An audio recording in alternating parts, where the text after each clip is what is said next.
peoples of the worldwide federated internet. What's good?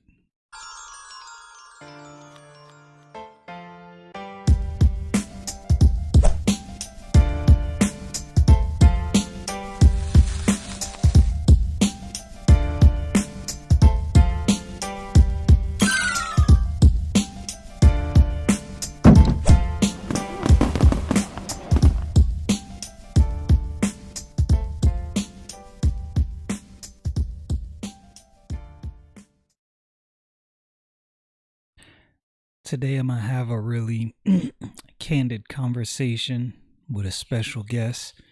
You'll see who the guest is when I get into this video.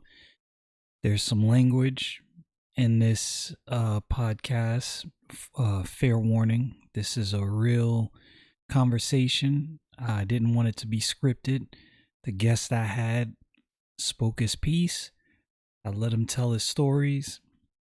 I think the things that he has to say is very beneficial to young people in hoods across the country. I think it really doesn't matter really where you're at. He has some interesting stories and things that people can learn from before entering into a criminal life.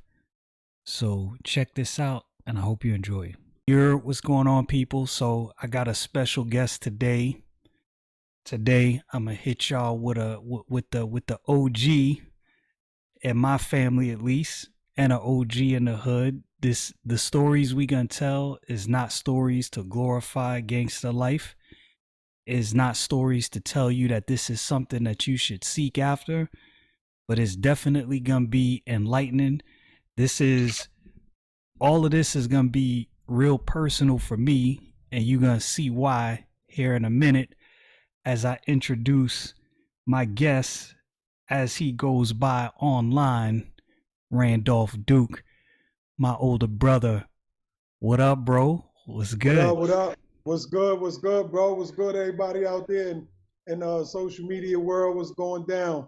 Special treat tonight. Real deal talk. Yeah. So I always tell stories about, growing up in Brooklyn. I always, tell stories about the different things you did for me in the hood. You know what I mean? And I always tell people, I let people know, I'm from the hood. I'm not a hood dude. I wasn't built for that. That was definitely not my life. I was not about that life. And luckily, so this is a story I'll start with. I always tell people this story.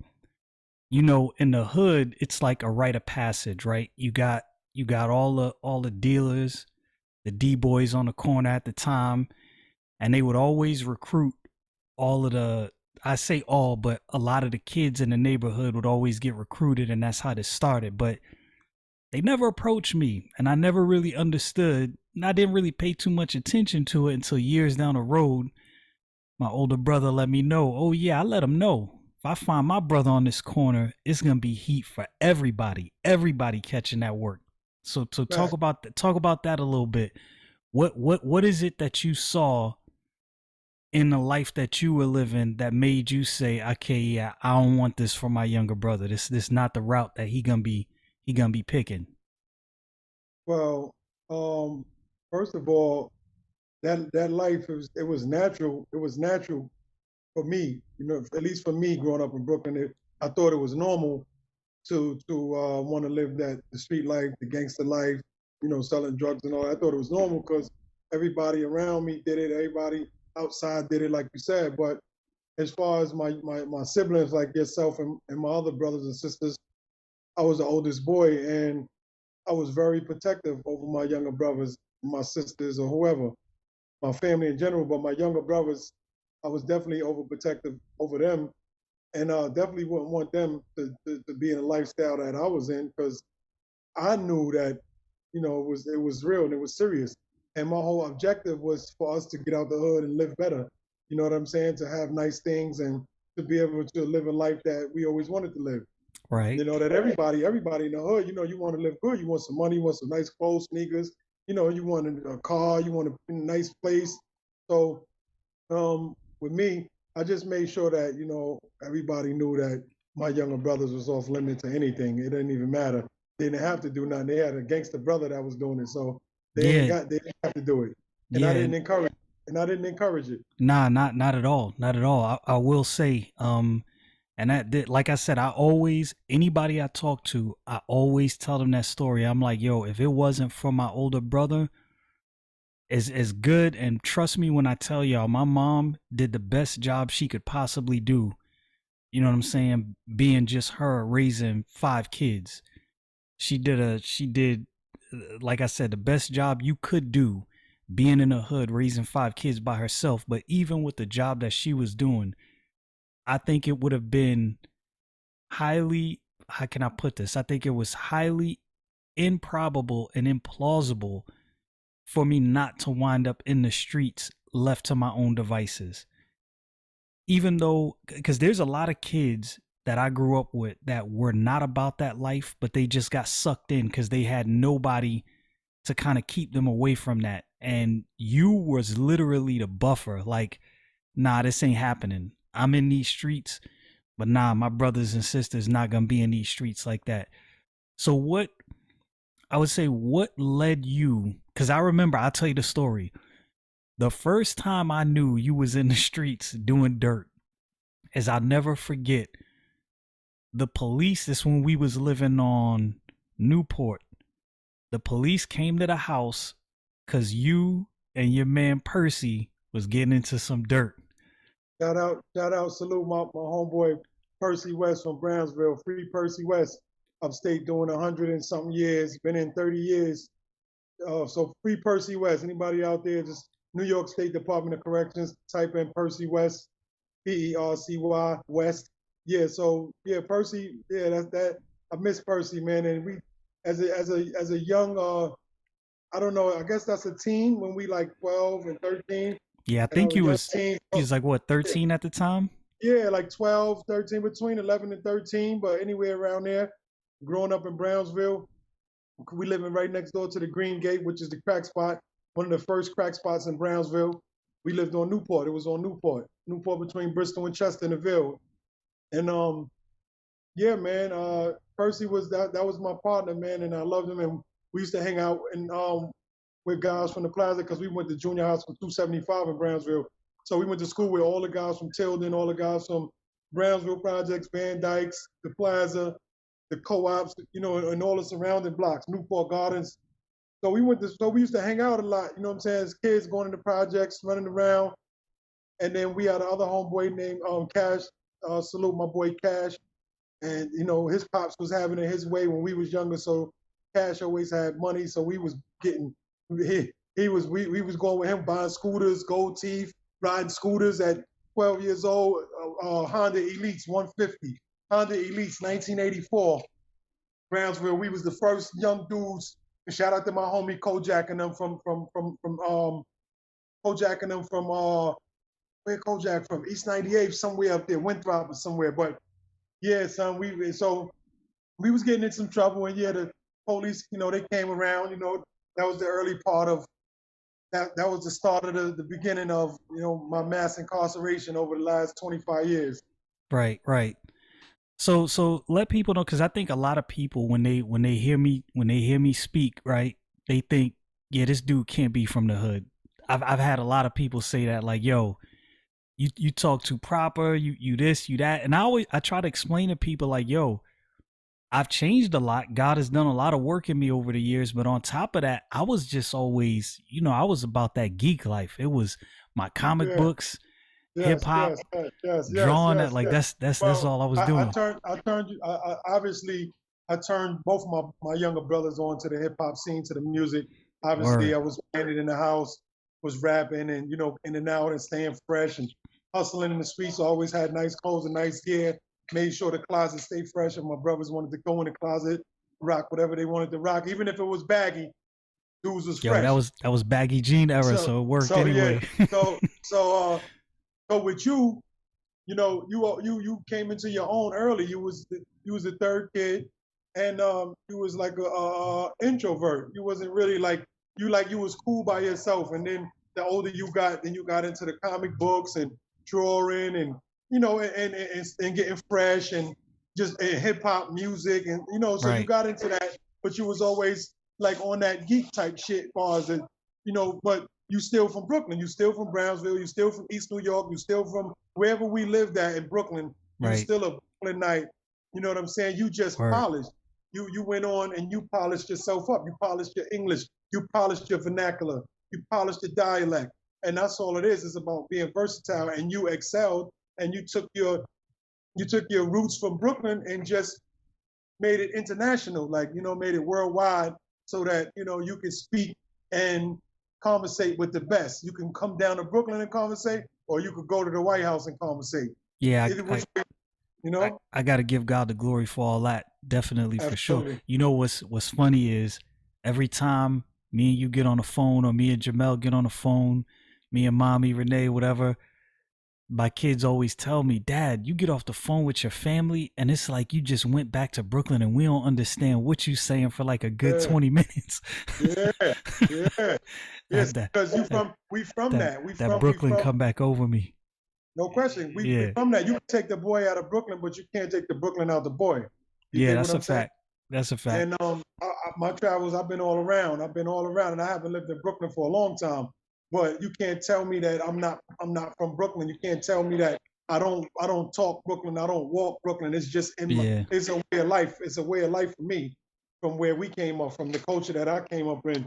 In Right. Brooklyn, man. And, yeah, man. I mean, it was an interesting life, man. A lot of good stories that we could get into about all type of stuff, man. But as far as you go, as far as you concerned, man, I'm proud of you. I'm proud of the man you became, the father you became. Man, I'm God be the happy glory. that I'm happy that I was able to have some type of influence, as far as like, okay, I'm not going that route. I see my brother going that route, and the decision was yours ultimately. It wasn't mine. I just gave you the choice.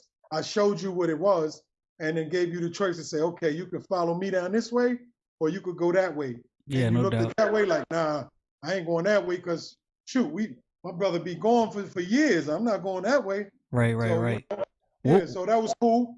what would be your message? Because it's a lot of young knuckleheads out here in the street. As you know, I know you keep up with hip hop culture still. I do still. Young Dolph just got killed, Man, rest in and peace, rest in peace, rest in yeah, peace, young Dolph, man. Rest in and peace, young Dolph. yeah, Memphis. What would you Condolences to his family, to the family. For real? What would you say to kids who are looking at the gangster culture, looking at the gangster life, and thinking to themselves, because so let me lead with this. You got a lot of people like, and this is not. I'm not doing this to troll. I'm not bringing up names to try to slander anybody. But you have a lot of these young kids, like a kid like Takashi 6ix9ine, that they think this is a game.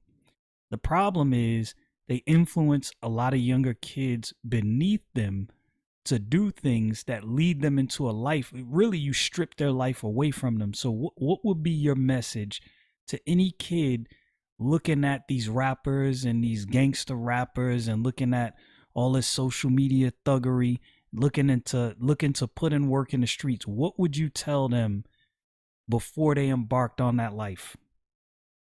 I would say they look at rest in peace, young Dolph, man. But I would say look at guys like Dolph, King Von, um, and a bunch of other guys that died, living that gangster lifestyle, talking about the gangster lifestyle. And look, if you from it, then you from it. If you born in it and you from it from day one, then that's a different story. But if you a kid and you're not really from that, and you looking at it and you excited about a lifestyle, and you think that is glory, and you think that it's cool to be tough and a gangster and all that, and to have a gun, it's really not, and you're not prepared for it. And that's why these kids like Takashi, when they get jammed up with the boys, they be ratting and talking and singing because they're not ready for the consequences of those acts. It look glory and it look good and it sound good, but it's real life consequences in the streets. So I would tell them, if you young, stay in school, man. Get you a hustle, a legal hustle. It's cool to be smart. There's no Facts. pension in the streets. There's no pension in the streets. There's no insurance. There's no Facts. nothing. If you spend 20 years in the street, that's 20 years you wasted because you ain't gonna have no money saved up, no pensions, no insurance, no none of that. The streets don't give you none of that. And in fact, Right. the streets don't love you for real. For real, the streets is real. The streets is real. The stuff that go on in the streets is real. But in the realness, there's a lot of cutthroat, there's a lot of ratting, snitching, telling, backstabbing, killing, murdering. So all of that come with the game. So if you don't want to be associated and involved with killing, getting robbed, going to prison, shooting somebody, if you don't want to be involved with that, don't be like don't follow these guys down the tough gangster road. Be yourself. Who you are is cool. Now, if that's your lifestyle and you've been living it, for instance, like me, I started early. 14 years old, my mother lost control over me in Brooklyn. We didn't have no fathers in the house. She was running the streets. I got one older sister and the rest of my siblings is younger than me. So at 14 years old, I had to make a choice. You know, we was bums. Pretty much we was bums growing up in Brooklyn because It was our mom rough. was on welfare. My mom was Yeah. on welfare, no job, no nothing. We didn't really have much. We had love. We had a good roof over our head, cleanliness, and this, but we didn't have all the things that our friends had, and you know that had two parents. So Right. I went out and I started my life of crime in order to pursue the pursuit of happiness. I I like the way started you my life put of that. crime. You know what I'm saying? So Pursue the happiness. I like yeah, that. so you know, in order for me to put some sneakers on my feet, some sneakers on my brothers and my sisters' feet, maybe pay a bill, you know, it wasn't really a choice for me, really, because when we came out, when I really started my criminal life, my crime and criminal life, we moved from Brownsville to Bedford-Stuyvesant in like 1986. We moved to Nostrand between Quincy and Marston. You know what I mean? Shout out Yeah. to the stop and they rock. And Right around the corner from Marcy Projects.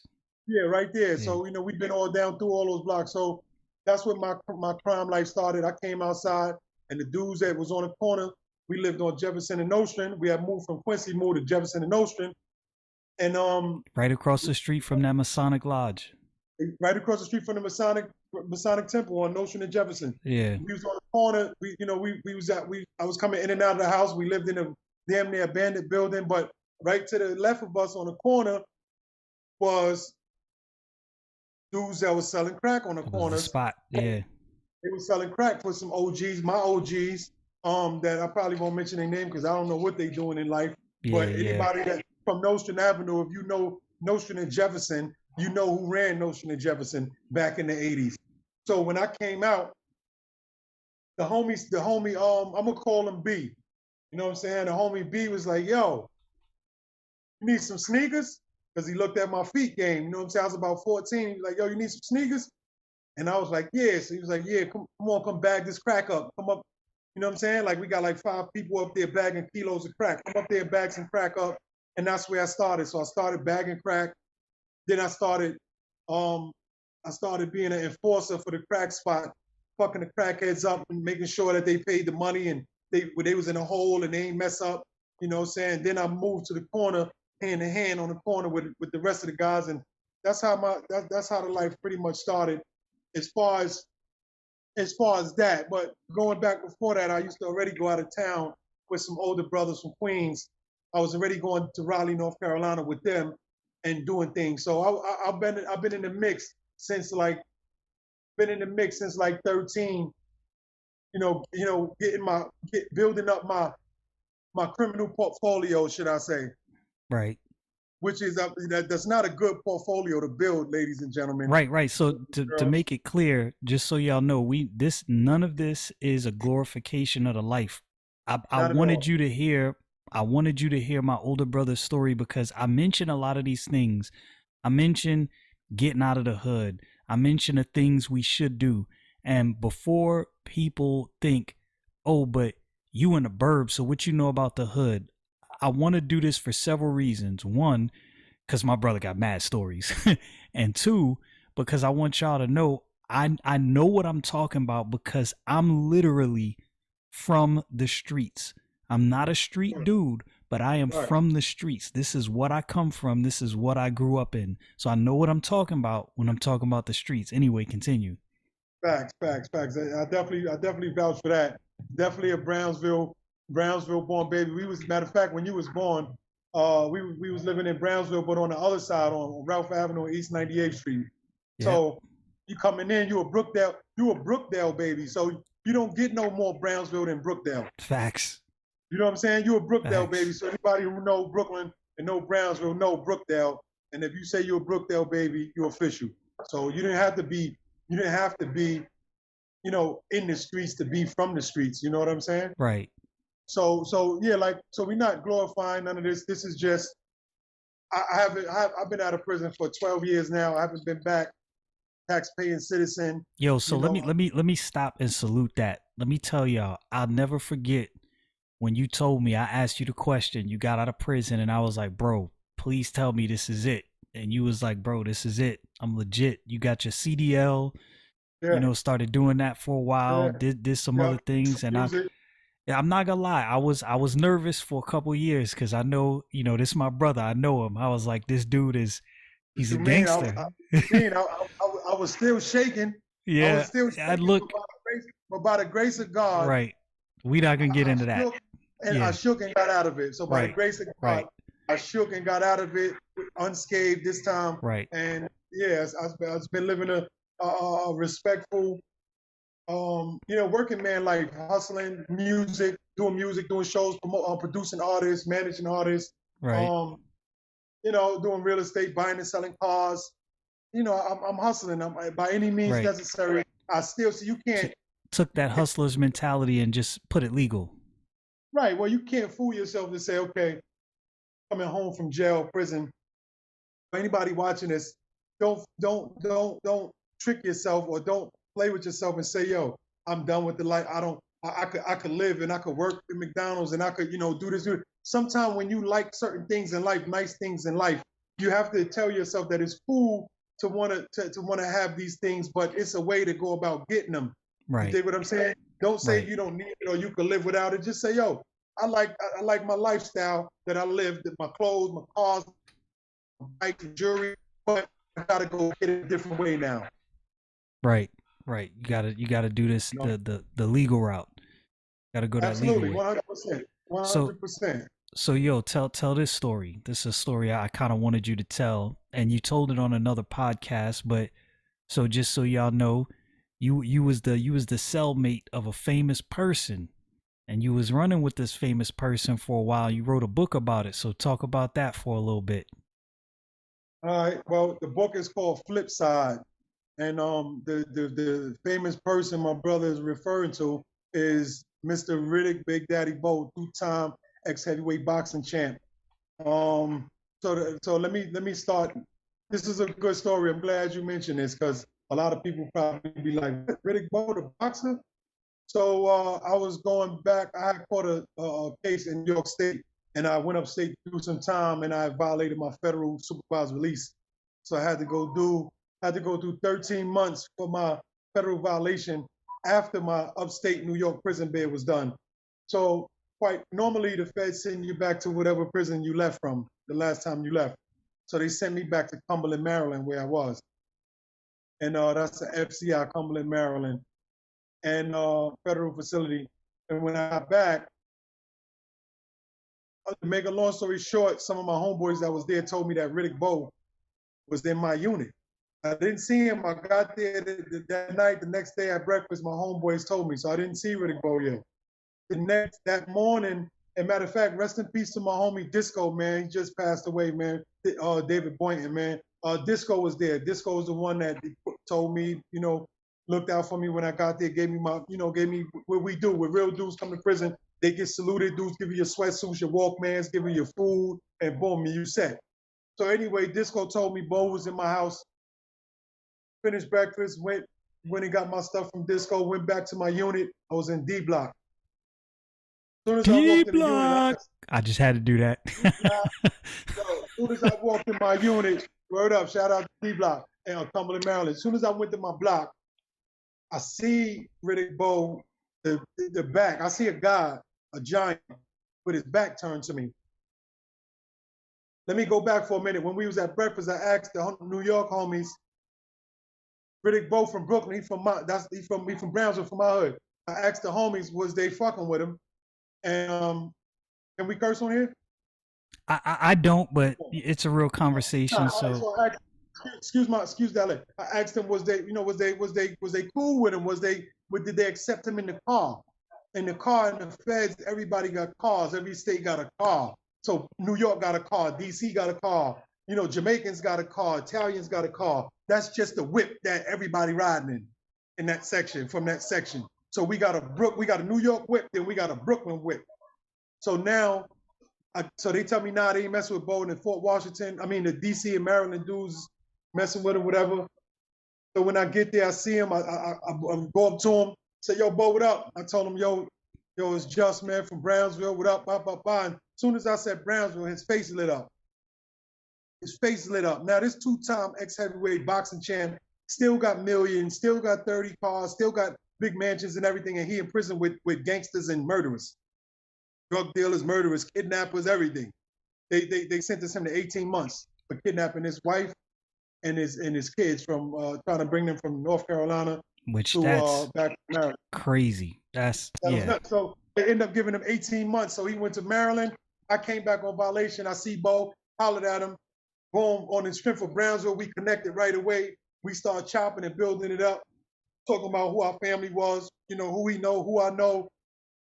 And then we became tight like that. The first day I got there, that first day I moved in the cell with Bowe. He was in a 3-man cell right next to the CO's bubble, right next to the CO office.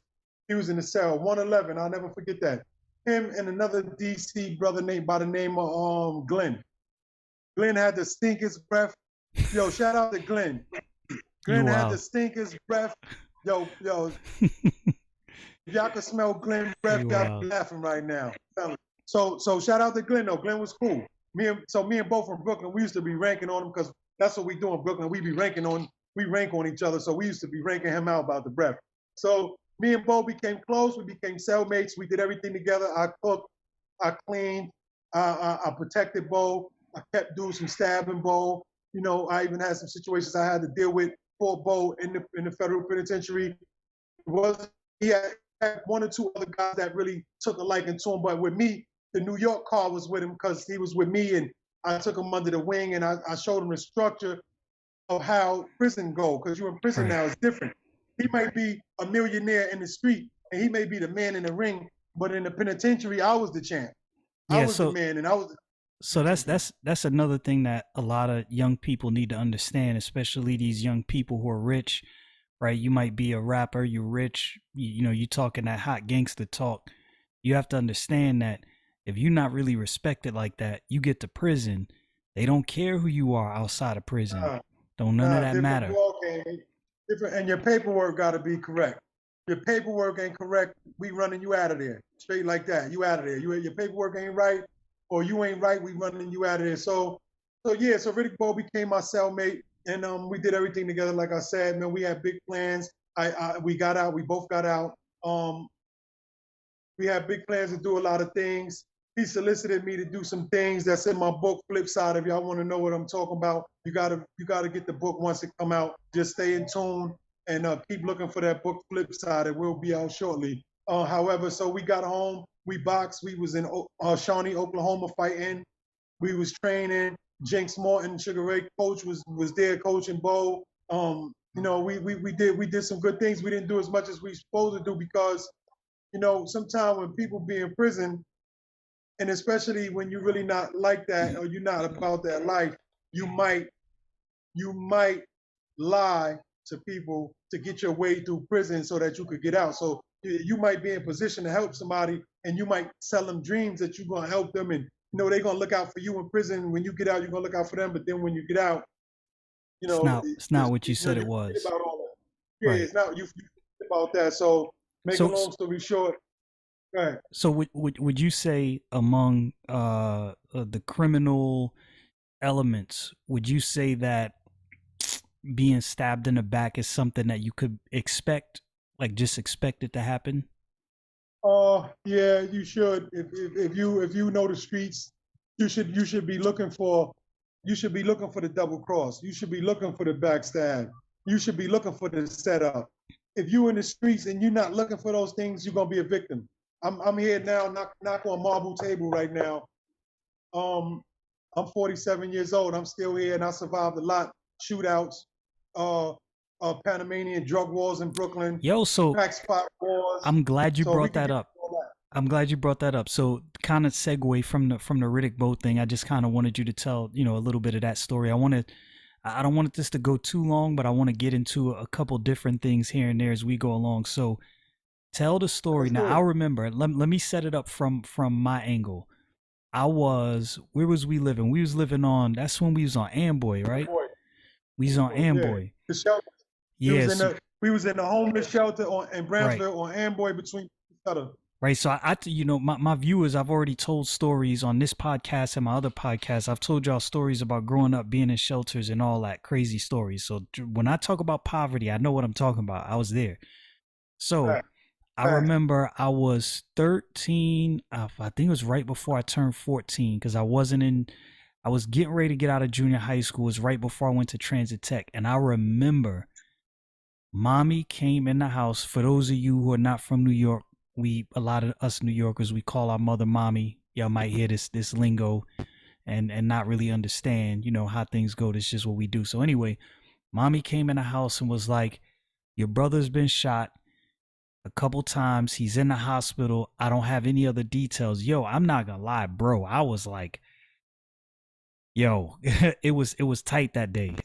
It was tight that day because we stayed home. It was me, Jamel, and Renee stayed at the house, and I think mommy came up to visit you, and then I think Renee might have went to visit you the day after that or something like that. So tell that story, how all that transpired, without giving any Oh, details to incriminate yeah, anyone. yeah, yeah. Just No, everything that I talk about right now that we talk about. Hold on, that's my thing. Everything that I talk about now, the statute of limitations is up on all of the things okay, that I'm talking about. okay, So there's no criminal element to anything. I'm just telling a true life story of a young kid growing up in Brooklyn, single parent, welfare, five sisters and brothers. You know what I'm saying? That's it. That's my story. Growing up in the hood, how it was. So oh man, let me get into that story. How I get into that story? because you was running All with the Jamaicans at the time. right. I was running with some Panamanians. Well, the Panamanians, yeah, the Might have thought Panamanians, that people might have thought they was Jamaican because they was dreads, but they was from right, Panama. They listen to reggae music and they speak Spanish. They speak Spanish and listen to reggae music and they look like they like dreads, Rastas. right, And they were Rastas. So I was a part of a Panamanian mercenary crew out of Brooklyn who had crack spots all over Brooklyn and didn't take no shit from nobody. From nobody. Went to war with a lot of people. We went to war. We had crack spots making $30,000 a day. I ain't gonna tell you where in Brooklyn it was, but we crazy, had crack spots making 30,000 a day, and I was one of the lieutenants at the time. Wasn't my spot. It was my OG homies. It was their spot, but I was their young homie, and I was the lieutenant of the spot and I ran it. I was the boss while I was there. On my shift, I was the boss. I didn't have to touch nothing. All I had to do was put the work in the hole and get the money back out. That's it. Make sure the count is right. So yeah, man. So that pretty much was it. So we was going to war with a lot of guys because we was taking a lot of money. And the guys that I was with wasn't no joke. They ain't played not one game with nobody. And yeah, one day in 1990, in the early 90s, I ain't even gonna say the exact date because I don't want nobody to, saying to be slick or try to put pieces together. But in the early 90s, it was a hot day, and before I left out, I was in Brownsville. It was in Amway. Before I left, my mother told me she had a vision that they shot my man and they was chasing me with a gun. She didn't say I got shot. it's So I was like, crazy. I'm like Jay-Z. Those are nightmares, mom. You know what I'm saying? So, I'm just doing my thing. So now I walk to where we had the crack spot at, which was a nice, decent walk. But it was nice, it was hot. You know what I'm saying? Boom, I had all my jewelry on, had my strap. I walked. You know what I'm saying? I was walking, chilling, got to the spot.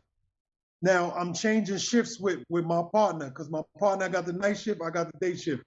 one of my partner at the time, I'm changing the money count with him. And then after I finished making sure the crack spot was good, somebody come to the hole. They had like 5 bags of some marijuana. I bought that, rolled that up, went outside, sat in the car. Outside, it was smoking marijuana in the car while I was watching the spot. My partner came out. He came out. I seen him. He looked around for a minute, paused, and he got in the driver's seat. I was in the passenger seat. And like a minute, 2 minutes after he got in the driver's seat, all I heard was I seen a flash of light and I heard it. I seen it and heard it that fast. You see it and you hear it. Gunshot. They start going off right on my side. The first shot was at my head, and I'm telling you that because when we got out, looked at the car. When we got out the hospital, looked at the car. There was a hole on the outside of the car by my head, but the bullet never penetrated inside. But I did get hit 3 times. My partner got hit 10 times. Crazy, so bro. We both survived. It was crazy, like a movie. We get hit. I'm high from smoking marijuana, so I'm not panicking. I'm hit. When they start shooting, my reflex was to dive to the back of the car. Both of us couldn't go to the back of the car at the same time, but I was thinking first, so I went to the back of the car and was going out because it happened that fast, and I was getting out of the driver's side in the street. When I opened the door, I fell out the car and I realized that I couldn't move. And then one of my hands was bleeding. My hand was bleeding. I was holding it, was bleeding, and I couldn't move. I was like paralyzed. So my partner got hit. When he got hit 10 times, later he told me 1 bullet would knock him out, 1 bullet would wake him up. And that's how. Dang. And then so when they finished shooting, it was about 40 shell cases on the ground when they finished shooting. That's what the cops say. And my buddy got out the car and he was like, oh shit, I'm dying. Oh shit, you know what I'm saying? And he walked by me. He hit 10 times. He walked by me and went and linked 2 houses down on the gate. And then his brother, all our workers, everybody, it's happening fast. They coming out the crack spot, you know, everybody panicking. So they put him in the car. I'm on the street, can't move. I'm bleeding. I'm like, oh, I thought they was gonna leave me. So I was on the street. I thought they was gonna. So then they came and picked me up and put me in the car. So me and him in the back seat. He like, oh shit, I'm dying. My daughter. He just saying a bunch of shit. He conscious though. We up. I'm conscious. His brothers in the front seat screaming. They driving down the streets. We going to Woodhull Hospital. And, you know what I'm saying? Out that chop way. shop. They hitting garbage cans. The driver hitting garbage cans. Now the car is riddled with bullets. He driving it. They hitting cans. They on the sidewalk. We get to the hospital.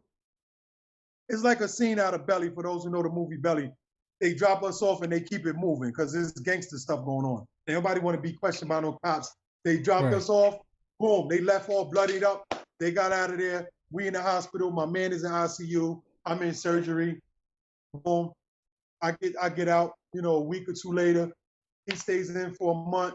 I'm paralyzed, but I'm home. I'm on crutches, and you know what I'm saying. And that was that story about me getting shot and at the crack spot. And I was right back at it. We was right back at the crack spot. As soon as I healed up, I was back at the crack spot. When you were young, I was 18. You know, that was like, it didn't scare me, but I was built for this life. My mom's is a gangster. My mom messed with gangster. Our mother messed with gangster guys. You know what I'm saying? Like, I was kind of built and conditioned for this. So to me, it's a go. I was just on go mode, and that's what it was. Right. Not until later on in my life I realized that was all insanity. Yeah. Now I want to pause right there for all of the.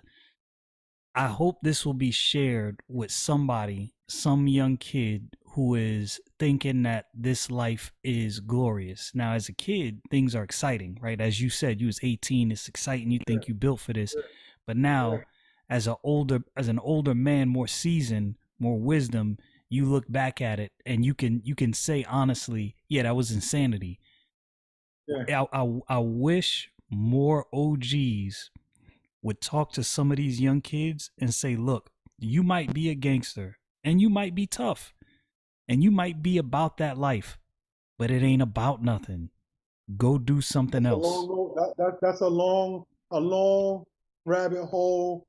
and it's hard to recover from that. Um, First of all, just walking through prisons and penitentiaries, you go in by yourself. You ain't got your gun. You ain't got your mother. You ain't got your brother. You ain't got your homeboy. You ain't got none of that. All you got is your manhood, and that's it. Your word and your manhood. That's all you got when you go in there. So it's not easy to walk that walk and be a stand-up guy and not to be a rat and to be honorable and not to have no cuts on your face after doing 20, 25 years and not get stabbed and not get, to be able to make it, to go through that, it takes a certain level of mental toughness that everybody's Right. not fit for. Everybody's not fit for that. And a lot of people break down. A lot of people, that life, trust me, when you get in there, if you're not built for that, you might be somebody chick. You might have some lipstick on. You might have a mop wig on. Crazy. You might have some pumps on. So if you might think it's glorious, and you might think the street life and the gangsters all that, and you want to kill up stuff and you want to kill somebody, but when you get behind them walls, behind them gates, reality gonna set in. You're gonna be crying. You're gonna be mad at yourself. You're gonna tell yourself if you had it all to do all over again, that you wouldn't make the same mistakes twice.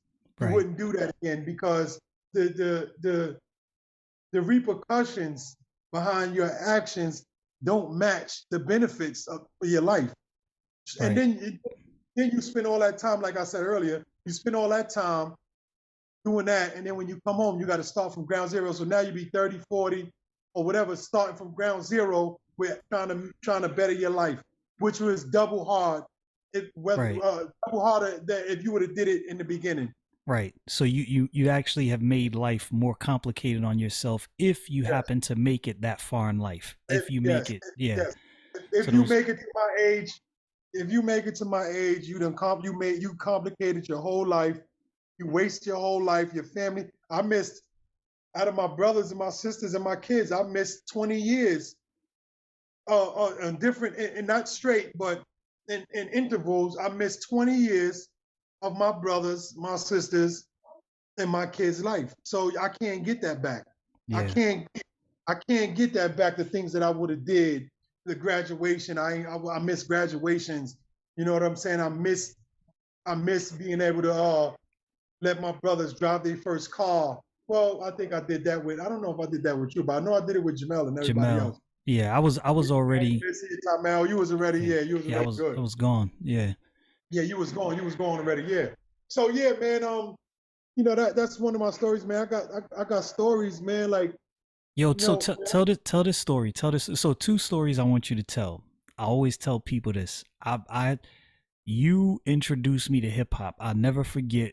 This is when we was living on, I want to say it was when we was living on Newport. You brought, I think it was Dougie Fresh and the Get Fresh crew. You had brought home a tape at the time, and I remember hearing that. I can't. I'm trying to remember what song it was or what group of songs it was. I remember hearing Dougie Fresh, and I remember hearing Slick Rick, and I was like, "Oh, what's this?" And yeah. then this, I will never forget this. I can't remember the story of how you got this, but before anybody knew about Wu Tang, I will never forget you coming to the. This is we lived on. I think this is when we lived on Autumn. We was living in East New York at the time, Yeah, that was the '90s right there. and I remember you bringing. It was Method Man, and I don't remember what other song it was, but this was early. This was like before Now, anybody knew who Wu now I'm gonna Tang tell you. was. Now I'm gonna stop you. I'm gonna stop you and tell you where. I'm gonna tell you where you heard and why you think it was, and why you thought it was a tape, and it could have been a tape. I don't remember that, but I know that I used to listen to a lot of Stretch and Bobito. It They would, might have been Stretch and Papito, yeah, because I remember. and I turned you on to that too, Yeah, yeah, and you did. they used to play all of that. But I definitely did have tapes though. I know I had the only Built for the Cuban Links. I had the 36 Chambers, Wu Tang. You know what I'm saying? I'm a young teenager. You younger than me. I'm a young teen. That was my era. That was my time. Right. So Was you we was you was you running in Staten Island back then? Because nah, I never really, yeah, I never really asked you if you was running nah, with any but of those. peace to the gods, peace to Wu Tang, peace to the gods. Those my brothers. Those my air likes. Now I never ran to Staten Island. That's one of the boroughs that I never ran in, man. I ran in Harlem. I ran in the Bronx a little bit. I ran all through Brooklyn, Queens a little bit. I ran through Queens a little bit. You know, I got homies everywhere. I got family everywhere. So, but Right. never Staten Island. I never ran through Staten Island like that. But guess what? The guards made Staten Island famous. You know what I'm saying? They put Staten Island on the map, and them brothers been a staple in my life. The music that they make been a motion picture in my life as well. So all right, here's another thing. Tell the story. I know it's a brief story. It's not really much to it, but you running into Big while being locked up. Oh man, that's another story. Damn, son, you digging in the crates right now. Yeah. Yo, rest in peace, Biggie Smalls, Notorious Big, man. Bad style, do or die, son. Yeah, man. So I didn't really know Big on the streets. I was on Nostrand Avenue, on NA Rock between Gates and Jefferson at the time. Anywhere in between there, anywhere between in the blocks. And Big was on Fulton and St. James and Green and all that. He was on that side. You know what I'm saying? Which is not too far from where we lived at Nah, it on was those. close. Yeah, it was It was close. close, but Walking I distance. never knew. I never knew, son. So um, I get locked up in North Carolina selling cocaine in North Carolina in the 90s. In Raleigh, North Carolina, I fought 5 years. Um, I've been a soldier. I've been a soldier, man, from day one, man. Uh, so I'm in Wake County Jail in North Carolina. So they put all of the New York guys that was coming down to North Carolina getting in trouble. They put us all in A pod in Wake County Jail. They put all the New York guys, all the bad tough guys, all in the same pod. So you know, we in there. You know, you're young, man. We young, we wild, we wilding out. There's a TV outside the bars, and I'm telling you this for a reason. You in a cage, and then you got like 5 or 6 cells with 4 beds apiece within that cage. So when they open your cell to let you out from sleeping and all that, you're still in the cage. But the shower, stand-up shower's there, the table you can eat on is there, and they got a TV on the other side of the bars. So now we in there wilding. We playing this game. We used to play the game. Shout out to all my guys was in Wake County Jail back in the 90s in A-Paul. My New York guys from the Bronx, Queens, Gerald and them from Queens. Who else? My son Pee Wee from the Bronx. Then my son, it's too many. My son E from Coney Island. So we in there playing Dirty Hearts. It's like spades, but it's hearts. We playing it for splashing cups up your nose. So if you lose, everybody, it's four people playing. If you lose, 3 of us gonna splash water up your nose. That's wild. We young, wow, you know what I'm saying? Young, we doing that. So anyway, to get to the big story, I just wanted to show y'all what we was doing, just wilding out in there and fighting and stuff, cursing the COs out, acting stupid and ignorant. So boom, it's late night. We locked in the cells. We got music jamming because you can have Walkmans in there, and you know what I'm saying. Everybody fighting. The dudes is fighting murders. I'm fighting a B felony for distribution of cocaine, possession of cocaine with Right. intent to deliver. So I'm fighting that. My man's and them is fighting murders. My other man's and them is fighting drug shit. So we all in there doing what we do. So we late night, we up cracking jokes, we up talking, da da da da da, we up, and I see this big nigga, cause they like to put the big dudes in the tight, they like the tightest orange jumper. Right. We Trying had to the embarrass orange you. jumper at y'all, the orange joint. So I see this big dude in like a snug orange jumper. I see him coming down the gallery like they gonna bring him in. So we could see the COs walking you on the other side of the gates coming in. We could see them walking you down, and then they got their keys. They getting their keys. They gonna open the gate to let you in with us. It's like animals. It's like the animals Right. opening up the gate, letting another animal in. So, but I seen his haircut, son, and I was like, yo. I said, yo, that's a Brooklyn haircut right there. We in North Carolina and Raleigh. I said, yo, Right. that's in the early 90s. I said, no, the late 80s. It wasn't even 90s yet. Was it 90s yet? It might have been 89, 90, somewhere around there. I said, that dude from Brooklyn, man, look at that haircut. So he came in with his bedroll, put his bedroll on the floor, because now you ain't got no bed. We got all the cells is filled. they're gonna give you a thin ass mattress and you're gonna sleep on the floor, That's on the crazy. concrete. Yeah, now that's how it goes down.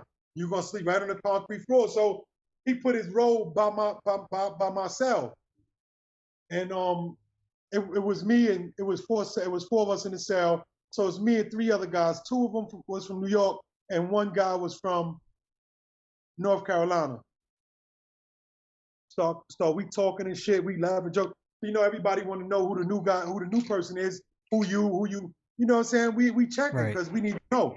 You know, you might be a rat, you might be a molester, you might be whatever. So we checking to see, yo, So what's up, son? Where you from? let me pause for a minute before you continue. It's funny how the one thing that's universal is don't nobody respect no child molester nowhere. Anyway, Yeah, continue.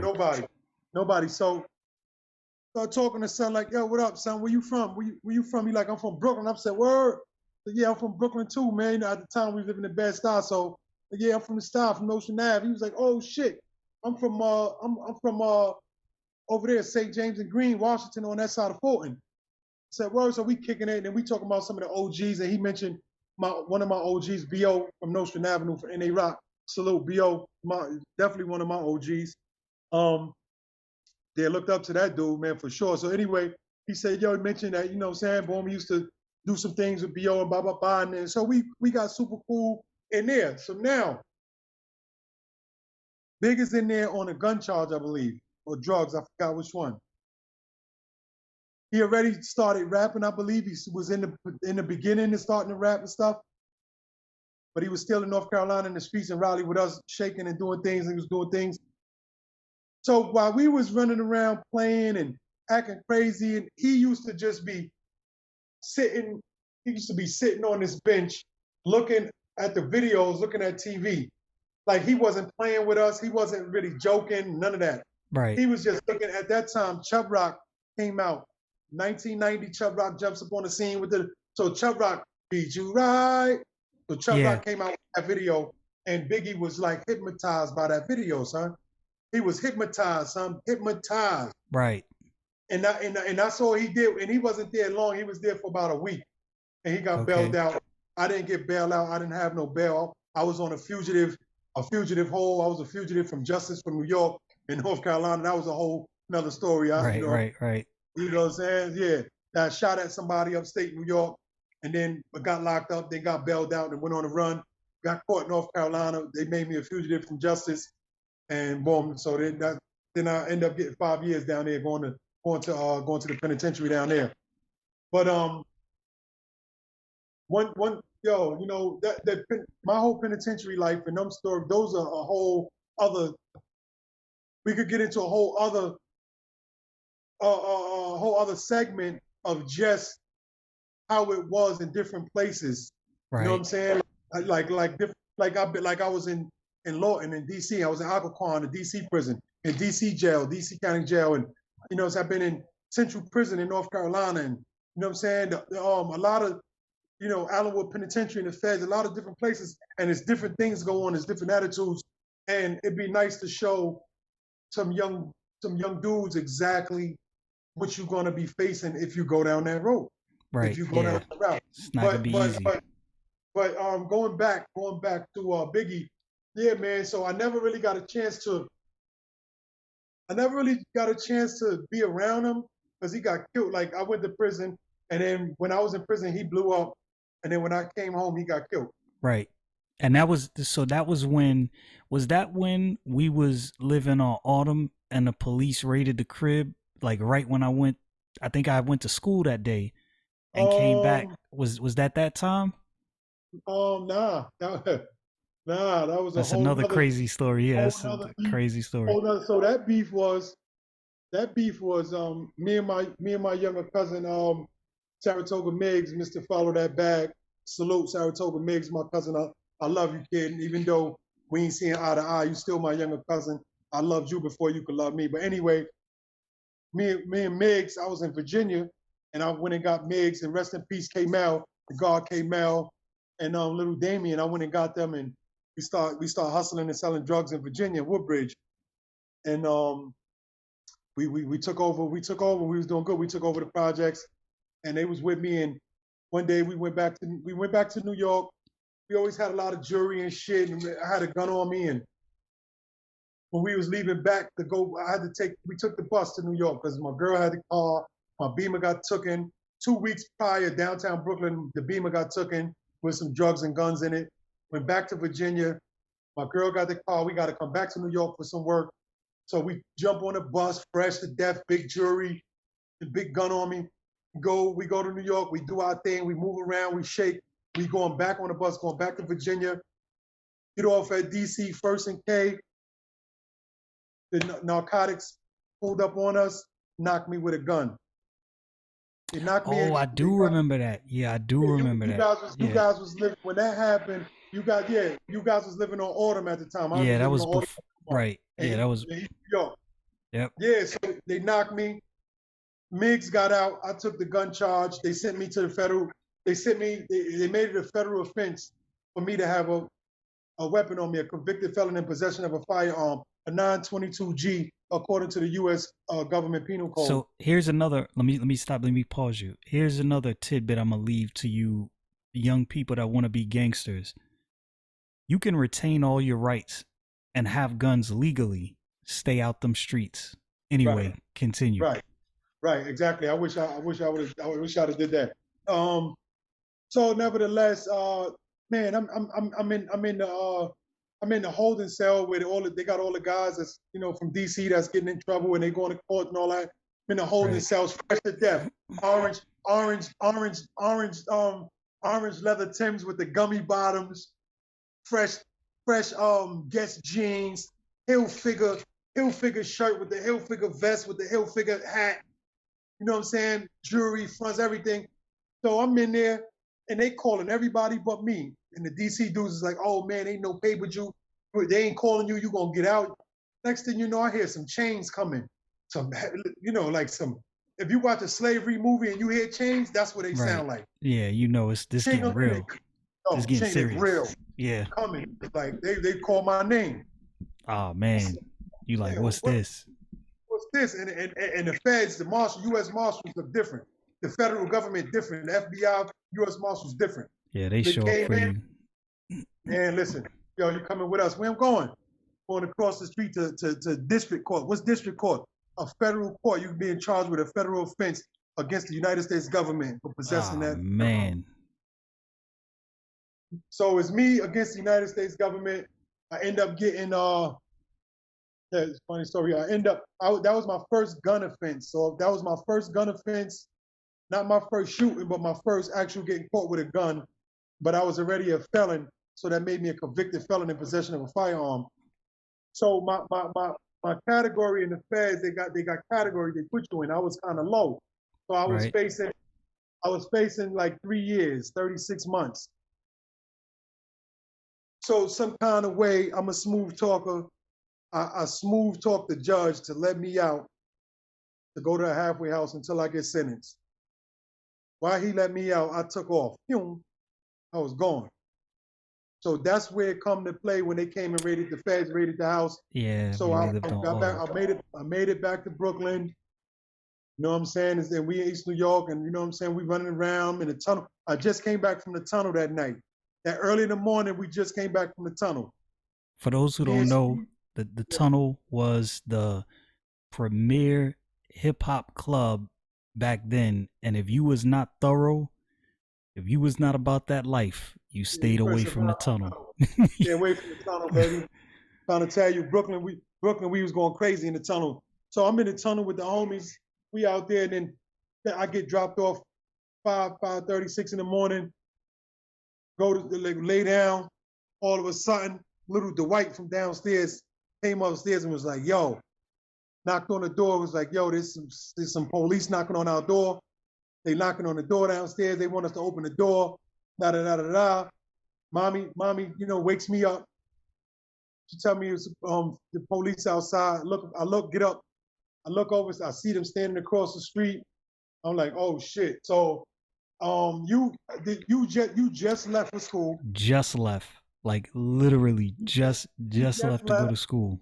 Ralston is in the kitchen holding Tati, and Jamella's at the table. So it's Ralston, Tati, and Jamella at the table. Mommy's standing up, and I'm standing up in the kitchen. So when they come up, They knock on the door.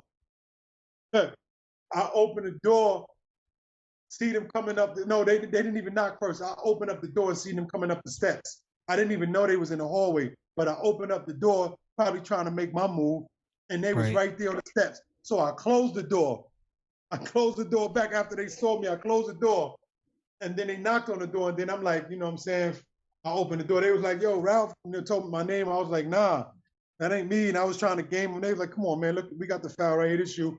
And I went, and then that's the time they raided, and I went back to the feds. That's when I went for my 5-year bid.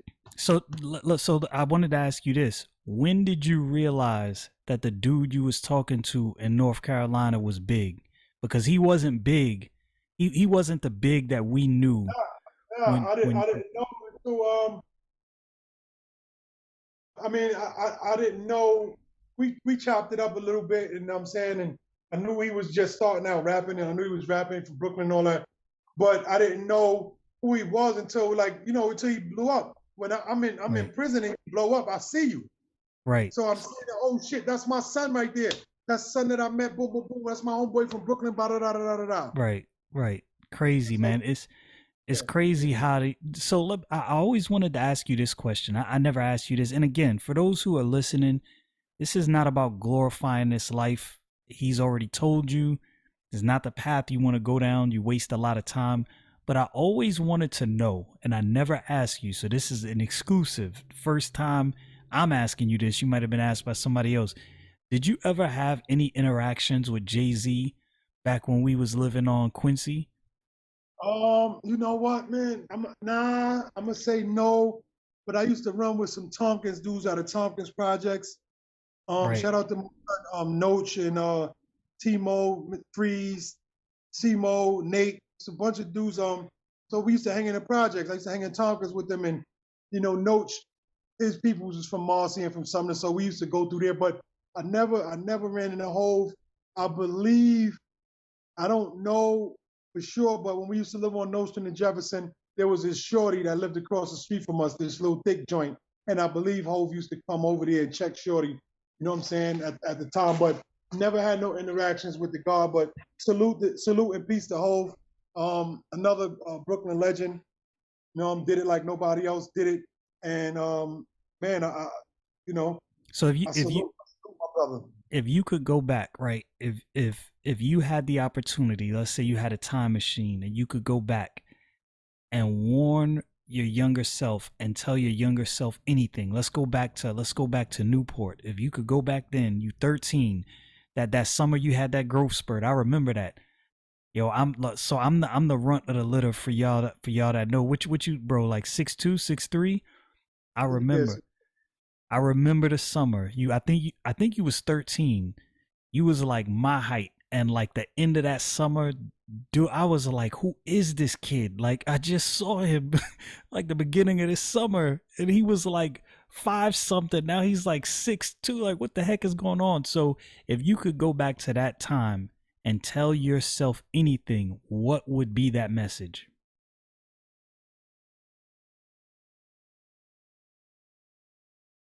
I would say, my man, put a condom on, strap up. Okay. Put a condom on, dude. What you doing? You bugging. Okay. You years old and you making a baby. You don't even know how to be a father. You know what I'm saying? Like, put a condom. That one. The main thing will be put a condom on, and then the next thing will be, listen, you could do it. Keep playing sports. Stay in school. Like, keep playing baseball. You love baseball. Keep playing baseball. Stay in school. You can do it. You can do it. Stay in school. You can do it. And you was always athletic too. I play all sports. I play all sports. I put the Dukes on you now too. Right. If I could leave people with anything, hearing these stories, because a lot of kids, like I said, will hear the stories, and the only thing they'll take from it is they'll go, oh, he met big, or oh, he had this, or oh, he had a Benz at this age, or he saw this much money. But what they won't pay attention to is what you said. The streets have no insurance. The streets has no pension. There's no retirement.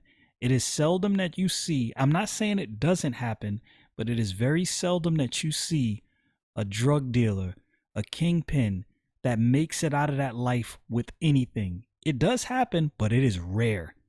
It Listen, is it my is whole very rare. this- my whole crew, my whole crew was like everybody. Some dead, some paralyzed, some of us shot up. You know, we put our work in and did our thing too. But there's no easy way of being in the streets. There's no, if you think it's easy, if you think that it's gonna be all good, it's not gonna be all good. It's not gonna be all Right. good in the streets. And everybody I know, thank God that I was fortunate enough to be smart enough to have knowledge of self, to be smart enough to be able to navigate around a lot of the obstacles that be in front of us when you in the streets. I was able to navigate around that, and that's why I'm here to this day. But a lot of people I know are not here. They're either in jail with life or they're either dead. Point blank, Yeah. period. I'm a last of a dying breed. Let me repeat that. I'm a last of a dying breed. Born in the 70s, raised in the 80s and 90s. I'm a last of a dying breed. I'm cut from a Tomahawk Assassins Puerto Rican skull gang cloth out of Brooklyn, East New York, straight up. That's the cut. I'm cut from that cloth. Puerto Rican skull gangs, Tomahawks, Assassins. I'm cut from that cloth right there. Not many of us left around. So I always try to tell my younger brothers, my sons, because I got sons that's grown men, and any young brother that I come across, I always try to tell them, yo, this is not what you want, man. You know, do something different, go get a job. The working man is winning. You know what I'm saying? Yeah. I always promote a positive hustle, we're getting a job, number one, and hustling legally and legitly to Right. to obtain to obtain the success that everyone should have. Yeah, a lot of these kids need to understand you hustling backwards if you waste your teens and your 20s and your 30s in the streets, in and out of jail, selling drugs, shootouts, getting shot, gun charges, losing your rights to turn 40 and then at that point say, all right, let me clean it up. It's good that you made it to that point, you cleaned it up. Don't get me wrong, it's good that you did that, but you But hustled backwards. yeah, Like, absolutely, definitely, definitely. I'm just fortunate. I'm fortunate, and I'm happy, and I thank God that my brothers like yourself, my younger brother, our younger brother, my sons, and your sons, everybody is all good. I was the only one out of all my mother kids. I'm the only one to this day that ever deviated and took the street route and the gangster route. All my sisters and brothers and all my nieces and nephews and all my kids, everybody is good to go. But it's good because maybe and sort of in a way, everybody can look at me and say, oh, my uncle did that. I don't need to do that. My brother did that. I don't need to do that. You right, know what and I'm let saying? yeah, and let this be a lesson to everybody who believes that just because of your circumstance you have to pick that life, because like you said, you have a choice, right? We all grew up in the same household, in the same hoods. We all had a choice, right? Now your circumstances may have been slightly different because you was the older, right? First or whatever, felt like you had to, do something else, which, and I definitely understand that, but there's definitely a choice because there's a lot of young kids that grow up in the hood that think to themselves, I gotta join this gang. No, you don't have to. I gotta go out. I gotta go outside. I gotta do what these. Nah, you don't have to. And you know what I found? This is what I found. The dudes, the dudes who was in the streets like that, if they saw that you were intelligent and had a future, or you were good with sports or whatever it was, they would always say, nah, you don't need to be in these streets. Keep doing what you're doing. And that I think that should tell these young kids something. Like, if these dudes are telling me, nah, go do what you doing, then clearly they know something that I don't know. The unfortunate thing that I see, especially, New York is a mess right now. Like, the activity going on in New York, like there's some things about New York that's The gangs, different. them gangs and all that. We didn't have that when Bro, we didn't have that when I came up. See, you had to be, you had to be tough by yourself when I grew up. It wasn't about you being down with somebody, You had right, to be tough by yourself. And right. nowadays, things and all that is really out of control. And it's sad. It's really truly sad. You know what I'm saying? It's sad, and it's the sad part is sometimes you can't talk to the younger brothers, man, because they don't really want to hear what you're saying. They don't. They don't want to hear what you're saying. But then I guess I was there before. We was all young before, where you young and you high headed and you think you know everything. Right. But it's a destruction that's going on in the black community right now, with us It blacks is. killing each other. It's a terrible, terrible sickness, and we need to get rid of that. We need to get Right. rid of that. We need to come out of that mental slavery that we've been trapped Look, in. I have been, bro, I've been saying this for a long time. You can't blame white supremacy at this point. You can make the argument that, yeah, slavery, white supremacy led to certain attitudes. Okay, I'll give you that. But we not there right now. We not there right now. You got plenty of opportunities, and there's too many opportunities. Plenty opportunities, bro. Plenty opportunities. Yeah, for sure. And that's kind of why I wanted to do this conversation with you. Several reasons, right? I wanted people to see two people. We grew up in the same exact household. It wasn't like I grew up in a house, you grew up in a different house. We was in the same house, in the same streets. Right now, like I said, your circumstance and my circumstance was slightly different because I had you as an older brother to kind of keep the wolves at bay. Like, nah, y'all not putting my brothers out in the street like that. Yeah, I'm coming up. I'm coming up to junior. I'm going to junior high school. I'm going up to the high school. I'm going up wherever. Yo, that's my little brother right there. Yo, that's my little brother. Home and like that. I'm coming up with the bikes. I might be riding the bike. You know what I'm saying? Whatever. But the point being is that we both had to make decisions. You made your decisions. I made my decisions. And just like I always say, I was able to talk to you about certain things and to see the life that you was living. And I was like, you know what? This life is that's a little hard and problematic. It's a little bit of drama. I'm not about going to jail and being shot at and fighting for prison food and phone calls and stuff like that. I'm not about that life. Fighting over the TV. Bro, that's like it's madness. It's like celebrated slavery. That's what I feel like when I hear and the thing. So this is another thing I want to deal with before we end this. I remember hip hop being balanced, right? Where I could hear DMX on the radio and I could hear Mobb Deep on the radio, and then the next thing I could hear is Common, right? I could hear NWA and then Poor Righteous Teacher. I could hear A Tribe Called Quest and then hear Mobb Deep. It was a balance. It wasn't just a one-sided message of streets. You could hear Outkast, and you could hear, you know what I'm saying? Like, it was a variety, a diversity of music. But what happened is the major record companies are only paying for the ignorant shit. They only paying that's for exactly violence. What's happened. They only paying. What happened is in order for the puppet master, the individuals, the individual families that control the country, in order for them to stay in power, they got to keep us unpowered. Ignorant. You can give some of us some money, that's no problem. You can give some of us a lot of money, that's no problem.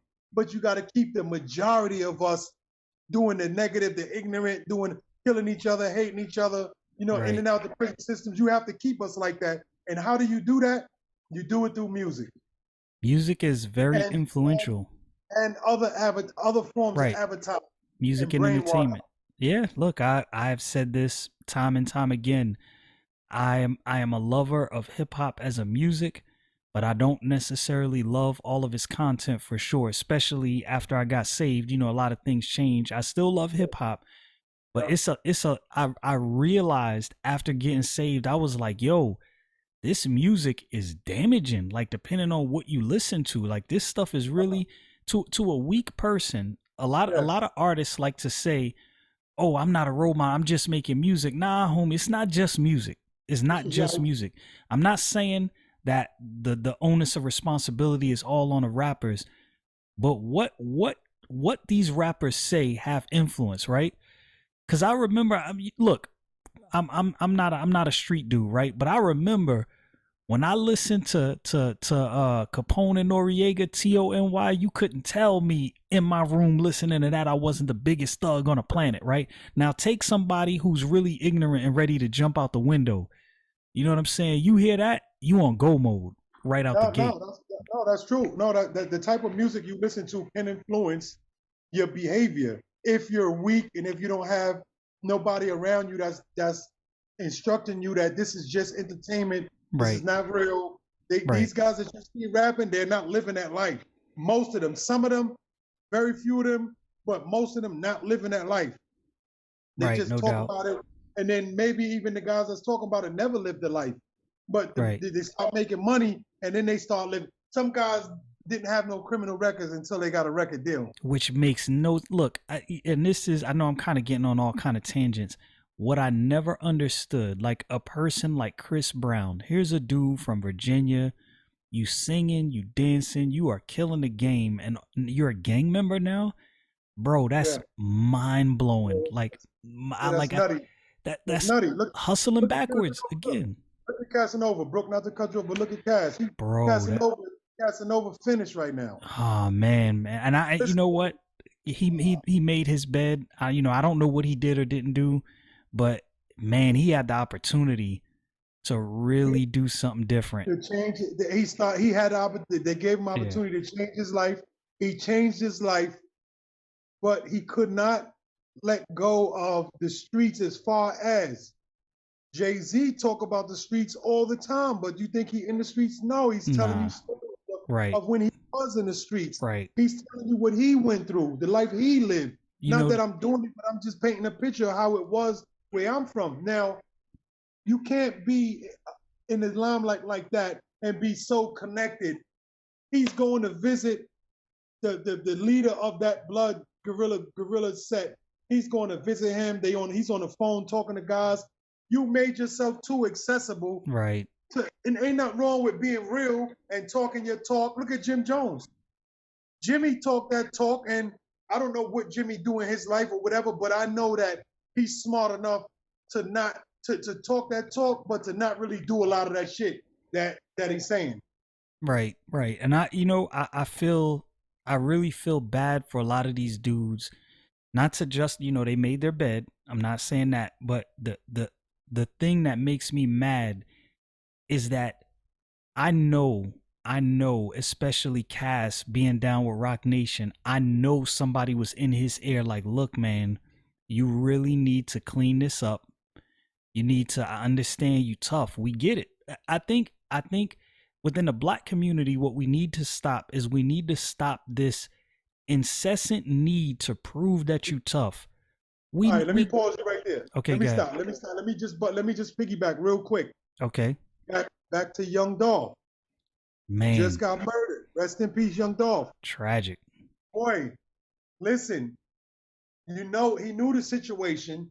He knew he got shot. He got shot at. He knew who he was beefing with, what was going on.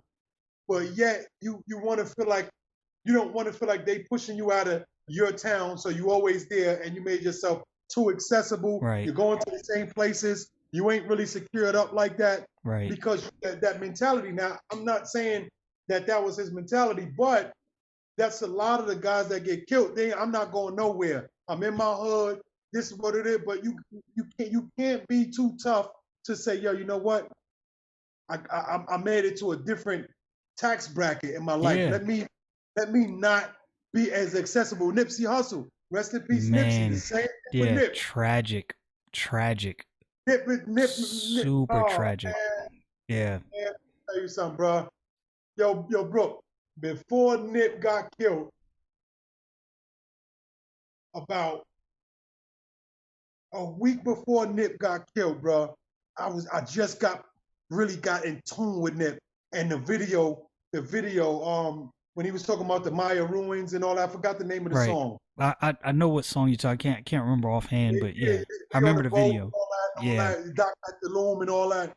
I was playing that back to back. I was like, oh yeah, this dude's special right here. And I started learning what he was about, what he was doing, and then he get killed. And I was like, dag, man, that was like, I think he was a victim. I'm gonna call it a victim of toughness. Now, before anybody, any of my followers or anybody who listens on the West Coast, this is not meant as disrespect. I think Not at Nipsey all. Hussle Not at all. was definitely a thorough street dude. Everybody knows Official. that. And I Official. and I think some of these guys feel like they have to prove that. You don't you're already stamped. You have nothing to prove. You know what's funny? I just saw an interview that Noriega did with Young Dolph, and he told him, he was like, yo, you gotta, like, it's always in your own hood. Like, you gotta leave, you gotta go somewhere else. Yeah. You like, Yeah. it's a reason, whether you respect what they do or not, they're still alive. It's a reason most of the prominent New York rappers live in Miami. It's a Yeah. reason for that, They live in North right? Carolina, Miami. You It's know what I'm not saying? because they don't love New York. It's not because these dudes wasn't really tough and wasn't really about that life. It's because they understand it's a target on my back now. Look at what happened to what's his name? Dude that got shot in Queens. Chinks. Stack Chinks and Stack Bundles Yeah, both. yeah, but that's crazy. Like, this is, I think there needs to be one, like I said, we need to watch this music we celebrate, because we celebrate murder music and then we act surprised when When people act on this murder music. Like, yeah, this is G. what we celebrate. Yeah, Is the that's right. energy No, you you're right. put in. And I understand, look, I am a believer, I am a Christian. I understand that not everybody holds to that belief, and I understand that this music is going to be made. But let's have some balance. Like it's out of hand. Like, yo, I'm going to keep it Guys, real with you. When I hear most new rappers, most new quote unquote, I can't even consider them MCs. I'm gonna keep it real with you. You know me, I'm yeah, boom bap. no This new question. stuff ain't, No, yeah, it ain't, they not MCs. They just rappers. yeah. I don't even know if you can consider them rappers, but when I hear this stuff, I'm like, yo, it's the same exact thing. You killed this person, you ran down on this person, you killed this, like, what kind of, yo, you know the era we from, right? If you talk tough like that, people was gonna see you when you came, and nothing has changed. You talk Uh, that tough talk, when you go to the hood, people gonna see you. We gonna see if you what you talking about. We gonna feel this out. We gonna see if you really about that tough talk you talking. Why do you even want to be put in a position to have to, like, Jay-Z? I'm no fan of some of his ideology, but I am a fan of how he was able to separate that street life from his actual life. Like, let me tell you what stories. do you mean by ideology? What do you mean? Um, I I am not a fan of his spiritual ideology. Let's put it that way. Me and him don't see eye to eye when it comes to that. But that's irrelevant to this point. That's because we God body and you're a Christian, and that Yeah, always yeah, so that's that's always a debate. That's right. always going to be a debate all the It, time. it You know is, what it is, but just for the sake getting beyond that, and there's some other things I don't necessarily like the way he handled the situation with Dame, and the way all of that went down. It's two sides to every story, and I heard his side. But the thing about Jay, I'm kind of getting on a tangent. He never really tells, he never really talks, which I get it. I understand that. But then when you hear, it's only like, if you hear 15 people tell the same story dealing with one person, at some point you got to be like, all right, it's something to this. Like, is this is 15 people dealing with this same person, and it's always the same conclusion? Like, is a problem. But anyway, I like the way Jay-Z was able to say, in his music and in how he lived his life, this was my life. I was thorough in those streets. You could ask dudes, but I don't got to prove that to you right now. I'm making too much money to try to prove this to you. right? And I think a lot of these new dudes really need to learn from his playbook. He Right. understood Right. life enough to Right. know, I'm not getting ready to throw my life away to prove to you that I was thorough. I'm the stories is in the streets. Go ask the people who was out there. They know. Listen, we could get even deeper than Jay, as far as that's concerned. As far as the transition and how to make the transition successful, 50 Cent is the number one the number one guy that you can look at and look at his lifestyle and look where Boo Boo came from Queens and selling drugs and all that. And same as Jay-Z, sort of kind of, but Right. his story might have been a little bit more different. His mom's getting killed and the way he was raised and all Yeah. that might be a little bit A little tougher and choppier. Yeah. choppier, you know what I'm saying? And and he was definitely busting his gun crazy and all that shit. But to have that mentality coming in the game, that gangster tough shit, and to be able to transition into movies, into acting, and Yo. still be who you are Right. when people see you. Right. But you don't see him on a block in Nah, Queens every day chilling, nah, like you said, accessible where somebody could nah, just run down on you. Even nah. Nori. Yo, Nori, what I gotta respect about Nori is how he transitioned and how he balances that going back to the streets every now and again, showing his people love. He like pop in, pop out. Like, I'm here, yeah, this Queensbridge, yeah, yeah, yeah. I got a beef with Nori. Okay, what's your beef with Nori? Yeah, Noriega, you see me? Yeah, this is just. Yeah, we brought who we brought up? We brought Noriega to Kingston, New York, at a club called BSP. We brought him up. We was doing we did a show. I forgot who else was there.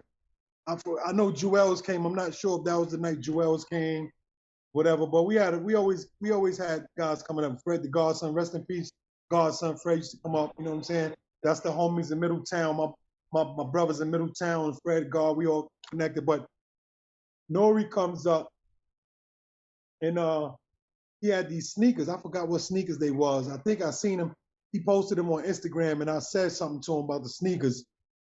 And then when he got there to the spot, we was upstairs, and I was like, "Yo," I said something about the sneakers, and he just hit me with some slick shit, like, "Yo, you ain't get them yet?" Like, you know what I'm saying? Some real slick shit. And I was like, "Now you here in my town? Look, let me show you the growth. He don't even know, Brooke, yo, Nori, if you see this, he don't even know he in my town. I'm one of the shooters and one of the goons in the town. So everybody in that club look up to me, respect me, whatever. He probably don't even know that. You know what I'm saying? Really, and he's with the dudes that's from Brooklyn. That's our homies. Like he with them. You know what I'm saying? So we Right. chopped it up. We both talking, but that was about it though. He made that little slick, Okay, that yeah, little slick. you gotta give him that. He Nori. And I ain't say nothing else to him after that. I was like, yo, I said, yo, this dude, man, he don't even know who he talking to. And we had a good night. We had a good vibe, and Yeah. we left it. That was my little thing with Nori with them Okay, sneakers. okay, I still want my Bo Jacksons too, son. I still want to okay. pair them. Yeah. Yeah, he Nori. You got to give that to Nori. You know how he is. He a wild dude. Nah, He's a wild dude. but yeah, Nori, like you said, Nori, he a prime example, real deal, went through some shit, left rack, went through shit, been up north, been up like me, been to prison, been out. No, he took himself up, moved to Miami, Fat Joe, moved to Yeah. Miami. Like, dudes know that, and they still come to New York. They still come, dude, don't get it twisted. Right. Right. But they understand. Right. They understand enough to know I can't be lollygagging in the streets like that because there's a Nah, target on my back. The thing is, this the thing in the black community specifically, we don't seem to understand. Nobody is so tough that they can't get got. Nobody. back, back. There's that person does not exist. The toughest gangsters, the toughest mobsters, the toughest members of whatever gang you want to call out have been All got. it, all it take is one. All it take is one. Yeah. And that's the thing. So like I said, I'm bro, thank you for joining me on this podcast. I appreciate it, man. It's It's, my pleasure, man. it's I don't get a chance to see you much and talk to you much. You on one side of the coast, I'm on the right, other side of the coast. You know, right. you doing you living your life the way that you should, in the way that I'm proud of the way you live your life. And I'm still picking up the pieces after all of this street life, gangster life, penitentiary life. I'm still picking up the pieces. You know what I'm saying? So Right. um, it's a pleasure for me to be here talking with you. I love you to death. You know, I'm only one phone call away. And you know, I salute you on your podcast. I salute you on everything you're doing. I support everything you're doing. I second everything you're doing.